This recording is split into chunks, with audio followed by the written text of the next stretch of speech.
Gaza സിറ്റിയിലെ സ്കൂളിന് നേരെയുണ്ടായ റോക്കറ്റ് ആക്രമണത്തെ തുടർന്ന് ഹമാസ് തലവൻ യഹ്യ സിൻവാറിന്റെ മരണസാധ്യതയെക്കുറിച്ച് ഇസ്രായേൽ അന്വേഷിക്കുന്നതായി റിപ്പോർട്ട്. ഹമാസ് കമാൻഡർ സെന്റർ ലക്ഷ്യമാക്കിയാണ് ആക്രമണം നടത്തിയതെന്ന് ഇസ്രായേൽ സൈന്യം അറിയിച്ചു. അതേസമയം ആക്രമണത്തിൽ 22 പേർ കൊല്ലപ്പെട്ടതായി പാലസ്തീൻ ആരോഗ്യ അധികൃതർ അറിയിച്ചു. ഗാസയിലെ ഇസ്രായേലി പ്രതിരോധ സേനയുടെ ഓപ്പറേഷൻ മാസ് തലവൻ യഹ്യ കൊല്ലപ്പെട്ടിരിക്കുവാനുള്ള സാധ്യതയാണ് ഇസ്രായേൽ ഉദ്യോഗസ്ഥർ ഇപ്പോൾ അന്വേഷിക്കുന്നതെന്ന് ടൈംസ് ഓഫ് ഇസ്രായേൽ റിപ്പോർട്ട് ചെയ്തു. ഇസ്രായേൽ പത്രപ്രവർത്തകൻ ബെൻ കാസ്പിറ്റ് ഇത് സംബന്ധിച്ച് എക്സിൽ റിപ്പോർട്ട് പങ്കുവച്ചിരുന്നു.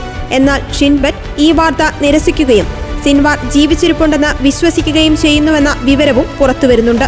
ഹമാസ് തലവൻ യഹ്യ സിൻവാർ കൊല്ലപ്പെട്ടാൽ അതോടുകൂടി ഹമാസ് എന്ന ഭീകര സംഘടന നാഥനില്ലാതാകും.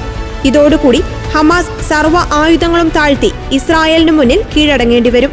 ഗാസയിലെ കശാപ്പുകാരൻ എന്ന വിളിപ്പേരുള്ള യഹ്യ സിൻവാർ നിലവിൽ ഇസ്രായേലിനെ പേടിച്ച് ഒളിച്ചു താമസിക്കുകയാണെന്നാണ് പല റിപ്പോർട്ടുകളും വ്യക്തമാക്കുന്നത്.